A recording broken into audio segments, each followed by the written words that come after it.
everybody, Teacher Anderson here. Continuando. Teacher Anderson, por que é tão difícil manter a motivação para aprender inglês? Então, nós já vimos no outro vídeo que a motivação é o motivo para a ação. Qual é o meu motivo? O que me leva a agir? Por que eu consigo fazer ou não consigo? E aí nós vimos que temos dois tipos de motivação. Aquela intrínseca, que é in, que está dentro, né? E essa vontade de agir está dentro de mim. Eu quero, eu gosto por um hobby. E então a conclusão no vídeo anterior foi que essa é uma das que mais funcionam. Lógico, se você tem que, isso foi um professor meu que me disse uma vez, se você tem que fazer algo, tem que aprender algo, você faz, você consegue. Mas se você gosta de fazer algo, aí fica muito mais fácil. Aí você consegue mesmo, com mais facilidade. Nossa, eu tenho facilidade para aprender inglês. Não existe facilidade. A dificuldade é igual para todos. O que tem é a motivação maior, né? Você pode ter a motivação maior ou menor. Então essa é intrínseca, que vem de dentro para fora. Eu quero, então eu vou atrás. E tem a extrínseca, que é de fora para dentro, do ambiente. Então, eu preciso, não é porque eu quero ou porque eu gosto, eu preciso. Então, é mais fácil? Não, é mais difícil. Eu não consigo? Ou, ao contrário, eu consigo sim. Então, quais são esses motivos? Por conta do trabalho, pressão da sociedade. Olha, você não fala inglês, você deveria falar inglês. Então, pode ser vários motivos, né? Cada pessoa vai ter um motivo. O trabalho por conta de viagem é trabalho ou viagem, eu preciso estudar fora, eu preciso conversar com alguém, arrumei uma namorada ou um namorado de fora, eu preciso conversar com aquela pessoa. Você vai ter N motivações, né? N, infinitas motivações. E aqui, na intrínseca, eu quero normalmente pode ser por hobbies, eu quero porque eu gosto de música, e aí eu ouço músicas e eu quero entender. Tem uma motivação um pouco externa, quero entender a música, mas eu quero. Então, eu quero entender música, eu tenho vontade, esse desejo, essa paixão de assistir séries, filmes, ou mesmo de me comunicar. E na extrínseca aqui, nessa comunicação pode ser, olha, eu preciso viajar porque eu quero fazer uma visita num parque, numa cidade turística, pode ser na França, no Japão, e é mais difícil aprender aquele outro idioma, então eu encontro várias pessoas que aprendem, no caso aqui, inglês. Posso aprender inglês para não passar fome, para não me perder, N motivos. Bem, Teacher Anderson, então eu entendi o que é motivação, entendi que tem dois tipos, quando eu quero, quando eu não quero. Mas no meu caso, eu não quero, né? Eu não quero, então é extrínseca. Ela vem de fora. Preciso e eu não consigo estudar, né? Quando é intrínseca, nós mesmos buscamos estudar, aprender todos os dias. Quando é extrínseca, nós não fazemos, procrastinamos, não fazemos, ou, na verdade, o que nós todos fazemos é inventar uma desculpa, reclamar, olha, mas eu não tenho tempo, eu não tenho dinheiro, preciso pagar um curso. Eu não tenho um curso qualificado, um curso perfeito, a quantidade de dinheiro perfeita, o tempo perfeito para estudar. Eu posso reclamar me comparando com os outros. Mas a pessoa tal, ela aprendeu quando era criança. É por isso que ela fala muito bem até hoje. Ela fala inglês muito bem porque ela estudou, porque o pai dela tinha dinheiro, porque ela teve tempo. Eu não tive tempo quando eu era criança, então agora eu sou um adulto, eu não vou mais aprender. Que mais que pode ter? Agora eu sou um adulto, eu tenho trabalho, eu trabalho o dia inteiro, ou sou um jovem adulto, eu faço faculdade à noite, então no meu final de semana eu quero descansar, eu só tenho o domingo para descansar, eu sou idoso, eu já tenho uma certa idade, então nisso nós criamos muitas crenças, a gente acredita em algumas coisas, que eu preciso de muito tempo, eu preciso de muito dinheiro, eu preciso de cursos muito bons, eu preciso do que eu não tenho mais, que é o meu cérebro de quando eu era criança, eu preciso de tudo. E eu não tenho nada, então eu não crio motivações.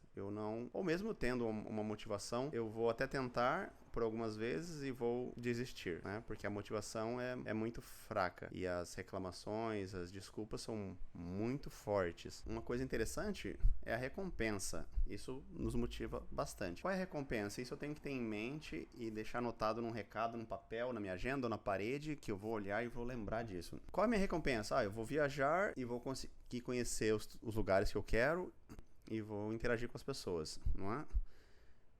Pedir indicações de lugares, conseguir pedir no restaurante aquele prato que eu quero, não só o simples, e vi errado, mas com variações, com como eu quero que seja preparado. Eu vou trabalhar, então eu tenho que conversar com alguém, fazer encomendas, importação, exportação. Nesse meu trabalho eu vou ter um salário maior ou eu vou conseguir fechar negociações mais altas, né? Vou conseguir ganhar mais com isso, ganhar mais em dinheiro, satisfação, né? Eu vou ter que ter muito claro na minha cabeça qual é o resultado, o que eu vou ganhar, né? Qual é a minha recompensa. Então, um exercício interessante é anotar isso. Você anota num caderninho o que você quer, faça um planejamento. O que você quer, quando você vai conseguir, o que você quer conseguir. E aí, quando nós temos anotado as nossas metas, fica mais fácil manter isso. Mas não é só isso. Vamos pro primeiro passo. Então, eu já tenho, se eu estou assistindo esse vídeo agora, né? Se você está assistindo esse vídeo agora, você já tem uma pequena motivação, mas você está perdido porque você está cansado, não consegue manter o ritmo, não consegue se concentrar, não consegue... você acredita que você não tem tempo, ou todas essas coisas que eu já mencionei, essas desculpas, e você não consegue ver no final do túnel uma solução para você. Então, o primeiro passo, autoconhecimento. O autoconhecimento, assim como no livro A Arte da Guerra, é você se conhecer. Eu me conheço, meu nome é Anderson. Não, você vai ter que conhecer a sua fraqueza, a fraqueza do seu adversário, seus pontos fortes, os pontos fortes do seu adversário. Quem é o seu adversário? O seu adversário aqui é quem você quer dominar. Não é se é o inglês, essa língua, se é um instrumento musical, matemática, passar no vestibular, qualquer coisa. Qualquer coisa, isso serve pra tudo, não só pra aprender inglês. Então, se você conhece os seus pontos positivos, pontos fortes, os seus pontos negativos, os seus pontos fracos. Isso aqui são os seus, os meus. Eu conheço os meus pontos fortes, eu conheço os meus pontos fracos. E aqui é do inimigo, do adversário. Adversário, vamos colocar adversário, mas na verdade é a sua meta do seu estudo. Os pontos positivos, os pontos negativos. Então, se eu só conheço os meus pontos fortes, esse é um resumo bem resumido da Arte da Guerra, um detalhe só. Se eu conheço os meus pontos fortes, eu tenho vantagens nessa batalha. Se eu conheço só o meu inimigo, eu tenho algumas vantagens. Mas se eu conheço os meus pontos fortes, as minhas vantagens, as minhas desvantagens e do meu inimigo, as vantagens dele, as desvantagens dele, eu vou ganhar essa batalha com muito mais certeza. A probabilidade é muito maior. Então, quais são os meus pontos fortes? Eu já tenho um conhecimento, eu já tenho uma noção, eu tenho controle de tempo, eu tenho foco. Eu não tenho foco, eu não consigo, eu tenho dificuldades, eu reclamo, ou eu não sou uma pessoa que reclama, então é positivo, eu reclamo. E isso é interessante nós reconhecermos e anotarmos isso tudo no caderninho, meus pontos fracos, meus pontos fortes, e para isso nós precisamos ser muito sinceros. É difícil reconhecer, eu sou teimoso, eu sou preguiçoso. O mais fácil é nós não reconhecermos nossos pontos negativos, né? Nos enganarmos, e isso não faz sentido algum. Nós não podemos ter esse ego de achar que nós culpar tudo e exterior. A culpa é do meu professor, a culpa é do Brasil, a culpa são dos meus pais, a culpa é dos meus pais, a culpa é de qualquer um, de todo mundo. A culpa é do fulano, porque ele tem facilidade e eu sou a vítima. Não.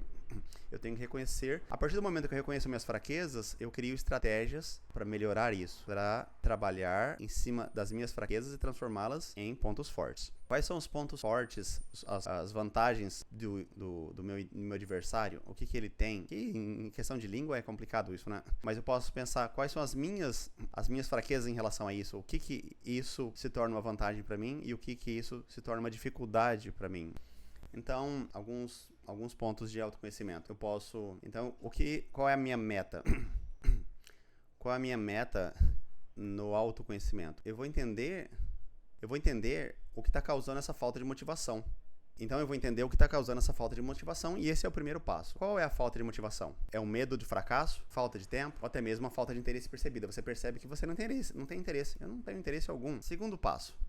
Encontre um propósito. Como eu vou encontrar um propósito, Teacher Anderson? Esse passo aqui eu acho que não é um dos mais difíceis, né? Como eu já falei, trabalho, viagem, encontrar um trabalho, trocar de profissão, né? Muitas pessoas querem trocar de profissão por insatisfação. A insatisfação, ela gera motivação. Eu estou insatisfeito com o meu trabalho, eu estou insatisfeito em morar nesse país, eu estou insatisfeito porque eu estou na faculdade, eu preciso ler livros, eu quero entrar no mestrado ou no doutorado, eu preciso aprender inglês, no mínimo para leitura de trabalhos acadêmicos, para publicação em revistas acadêmicas, quero publicar meu livro, eu quero ter contatos fora. Você vai encontrar muito facilmente os seus propósitos. Então você vai ter uma meta clara em relação aos seus propósitos. Vai ajudar no seu conhecimento, no seu autoconhecimento. Tópico 2.2. Benefícios a longo prazo. Você vai listar quais são os benefícios a longo prazo, né, para suas metas. Esse é um exercício talvez difícil, então o que você vai precisar fazer?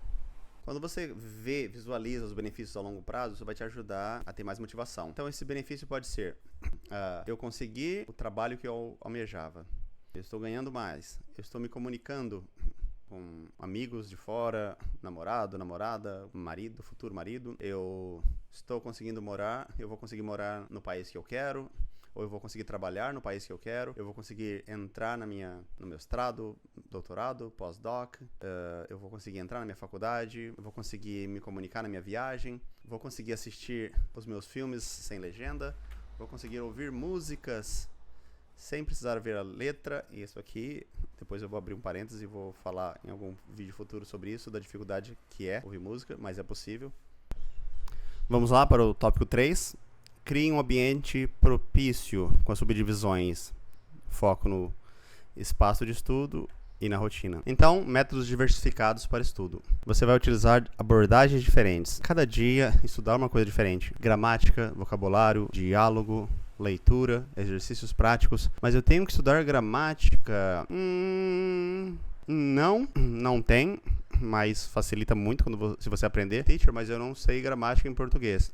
Eu gosto de um professor na internet, Clóvis de Barros, ele fala, você tem que ter brio. Brio nada mais é do que vergonha na cara. Como que você não consegue aprender algo? Olha, eu não sei isso. Eu não sei uma coisa útil, necessária, que você estudou na escola por anos, 11 anos, e você não sabe. Não tem problema se você não sabia até agora. Tenha brio. Vai, estuda e aprende. Não é difícil. Aprenda. Você não vai inventar nada. Você só tem que entender. Simples assim.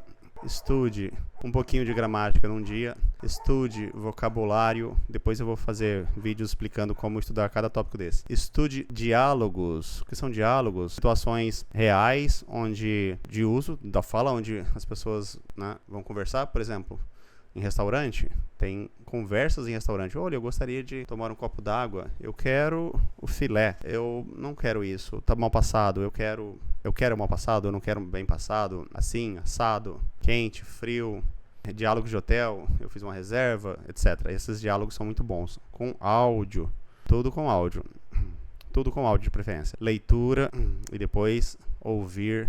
Exercícios práticos, aqueles exercícios que todo mundo conhece, também são bons, mas o foco não são eles, o foco principal está aqui, ó. Ouvir áudios de nativos, ouvir jornal, ouvir podcast, ouvir entrevistas, YouTube. Teacher, eu gosto de ouvir música, séries e filmes.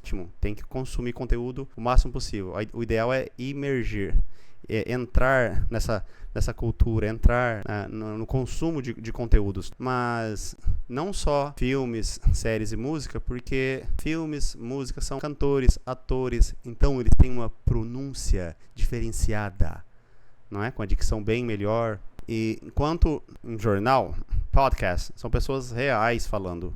Entrevistas são pessoas reais. No YouTube, uma pessoa explicando algo, são pessoas reais. Você vai ter contato real, com a pronúncia real, com o sotaque real de pessoas reais.